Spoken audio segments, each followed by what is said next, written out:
A very good morning, students. How are you all? I hope you all fit and fine at your home. I am your Hindi teacher from विशिष्ट school. तो बेटा, कल हमने शुरू किया था अपनी हिंदी की पाठ्य पुस्तक उद्भव में से पाठ 7 रोहन की नीली पतंग। तो बेटा, इसमें रोहन अपनी पतंग को उड़ाने की बात कर रहा है, पर उसकी जो पतंग है वो उड़ना नहीं चाहती, वो डर रही है उड़ने से। ठीक है बेटा, तो चलिए आगे हम इसे शुरू करते हैं। चलिए बेटा, देखिए, अगर मैं ऊपर उड़ूंगी तो गिर जाऊंगी। अब की बार पतंग ने शीना की ओर देखकर कहा।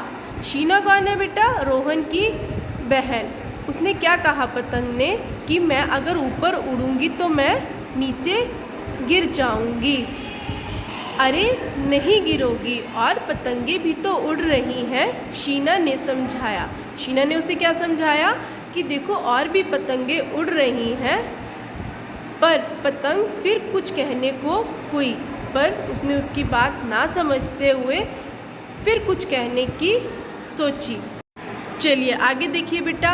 अरे पर वर कुछ नहीं, देखो जो काम तुम्हारी जैसी अन्य पतंगे कर सकती हैं वह तुम क्यों नहीं कर सकती। खुद पर भरोसा रखो।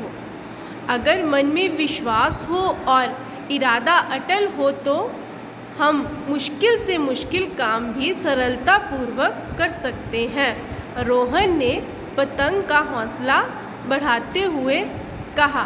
क्या कहा रोहन ने? कि अगर मन में विश्वास हो कि हमने ये काम करना है तो हम वो काम सरलतापूर्वक, मतलब बहुत आसान तरीके से कर सकते हैं। तो बेटा, आपके लिए भी कि आपने भी अगर कोई काम करना है, आपने सोचा है कि हाँ मैंने रीडिंग करनी है, बट आप नहीं कर पा रहे हो, आपने क्या करना है? आपने सोच लिया है, अपने खुद के ऊपर विश्वास रखना है और उस काम को ज़रूर बार बार करने का अभ्यास करना, और फिर वो काम एक बार ठीक हो ही जाएगा। ठीक है बेटा, तो चलिए आगे बेटा। अब पतंग का आत्मविश्वास बढ़ चुका था। कैसे बढ़ा वो?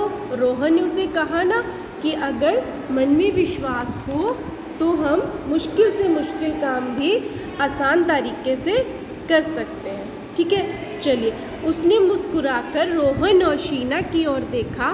शीना ने कन्नी दी और रोहन ने डोर ऊपर की ओर ढीली छोड़ी। कुछ ही देर में नीली पतंग मुस्कुराते हुए आसमान को छूने लगी। क्या किया?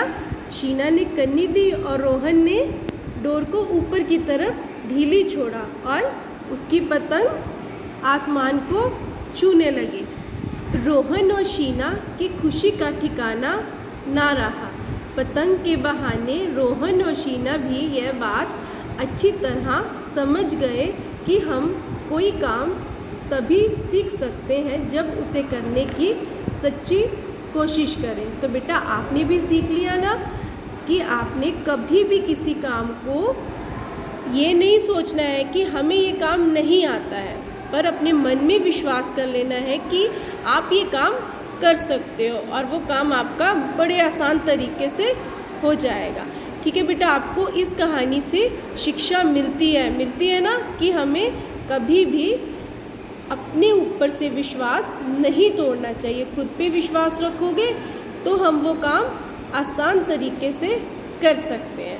ठीक है बेटा, तो चलिए बेटा, आपको आई होप ये कहानी समझ आई होगी और आपने इसकी शिक्षा को अपने जीवन में भी यूज़ में लाना है। ठीक है बेटा, तो चलिए बेटा, अब बारी है आपके होमवर्क की। तो बेटा, आज आपका होमवर्क एक तो ये है कि आपने इस कहानी को पूरा पढ़ना है। ठीक है, शुरू से लेके आज हमारी ये कहानी पूरी हो गई है, आपने इसको पूरा एक बार पढ़ लेना है। ठीक है, इसके जो मुख से हैं उसके जो उत्तर हैं वो मौखिक रूप से आप खुद ढूंढोगे, क्योंकि आपको बेटा अगर ये कहानी समझ आ गई होगी तो बड़ी आसानी से आप इसके उत्तर ढूंढ सकते हो। ठीक है बेटा, तो चलिए बेटा, ओके बेटा, thank you, bye bye, take care.